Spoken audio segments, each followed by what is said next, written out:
Round 3, stage 5, and it's the last of these that I'm doing for you. And I'm doing it even though I'm still ill. That's how much I care for you. Look, I'm all clammy and horrible. I'm like a nose. But I'm still doing the recon for you. That's how much I care. So, we're on Chasing the Sun. It's 5 segments, 5 lots of FAL, 5 lots of FTS, lots of points available.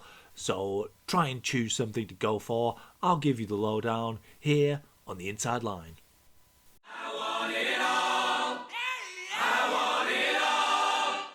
I want it all. And I want it now.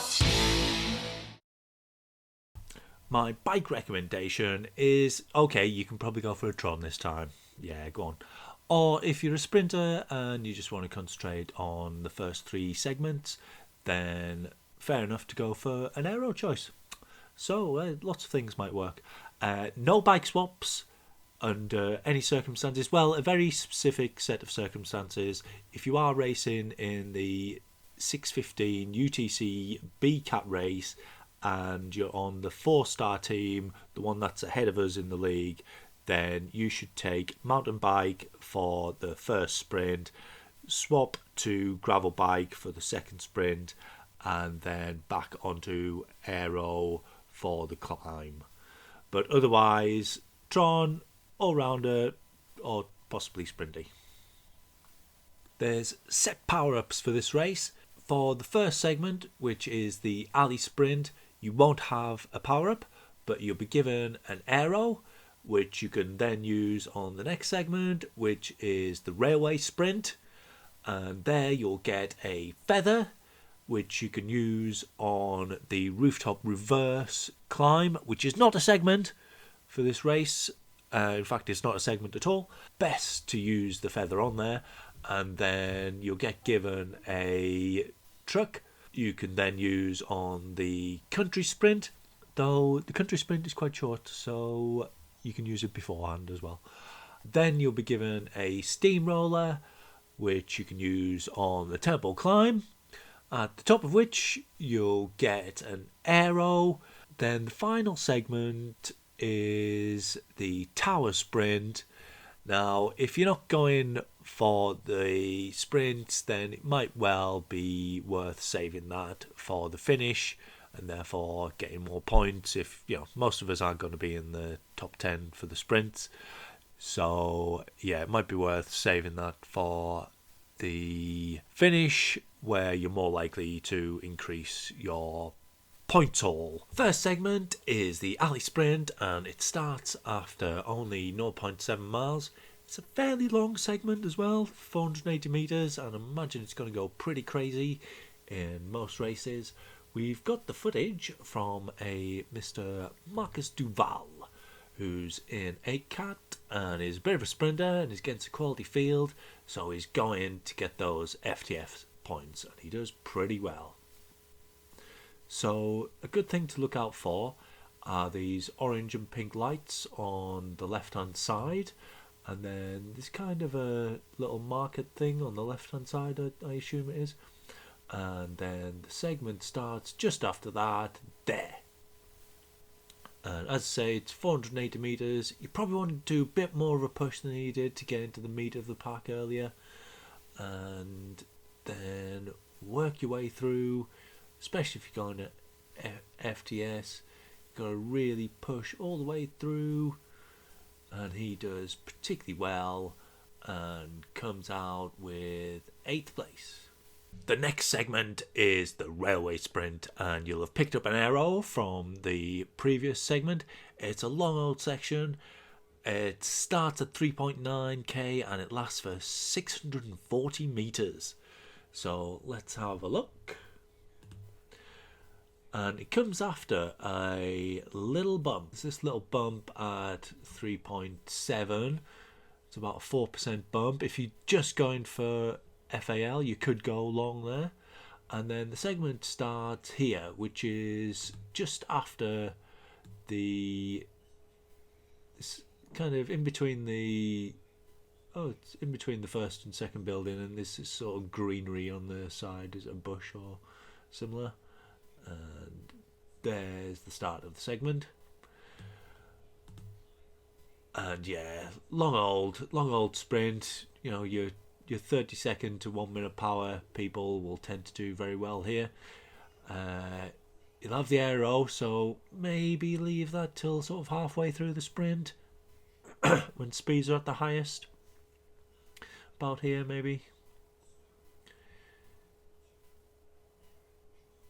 Little corner at the end, slightly downish at the end as well. I'm going to show you the rooftop reverse climb, even though it's not a segment, because you might want to know where best to use your feather, which you'll have picked up on the railway sprint. And I'd say, I mean, there's various sections where it'd be fine, but probably this section here at about 6.1 is quite a good one, sustained uphill, and then there's quite a steep bit after that as well. You don't want to have it active during one of the downhill bits, really. So yeah, wouldn't have thought people would be pushing too hard here. Someone might possibly go for a breakaway, a sort of diesel-y, climber-y type. Might possibly do that. And then try and stay away for the country sprint and possibly even the temple. The country sprint is next, and it is tricky. It's so short, you can't really afford to be hanging off the back because people will already be going mad beforehand. You've got the draft fan, which lasts for 40 seconds, far longer than the sprint lasts, so you want to use it early. And yeah, it's just really tough to get the timing right of it. Let's have a look anyway. Yeah, it starts at was it 17.1, and I think Marcus is probably hanging off a bit far here. Things are already getting away from him at the front. Does go hard, and there's that little crossing, which is, if you do need a reminder, it's a crossing in the middle of the countryside for some reason. And yeah, the segment doesn't actually start until there. So you're already, incredibly high speeds before you get there. Look how far away the leaders are. But he might manage to pull off another top 10 finish on FTS. And that's how you can really maximise your chances, really. If you're not one of the top sprinters in your class, then making your way through the group, through any of the sprints, can really pay dividends. Temple KQOM is kind of the defining feature of the race. It starts at 21.1 kilometres. It's 2.5 kilometres long, and it is a bit of a beast. So let's have a look. So yeah, you do want to be at the back for this one, more just to get the draft as much as getting the benefit of the FTS. Try and stay with the group stay with a group as best you can. You don't want to be trying to jump back on like he is.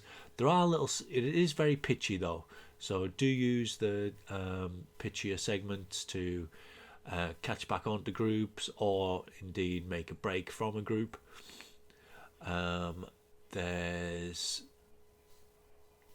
So there's flat bits and downhills. This is maybe not a bad idea, place to use your steamroller, which you'll have got.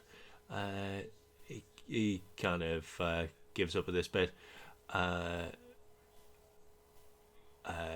efforts of the three previous sprints have done for him. So that was 22.3 to use the steamroller. And yeah, last couple of little pitches here before the finish. Ooh, a hard 8% bit there. And then, up to 9-10% here. Oh gosh, that's a tricky one. Man, this climb is tough. I'm not looking forward to this.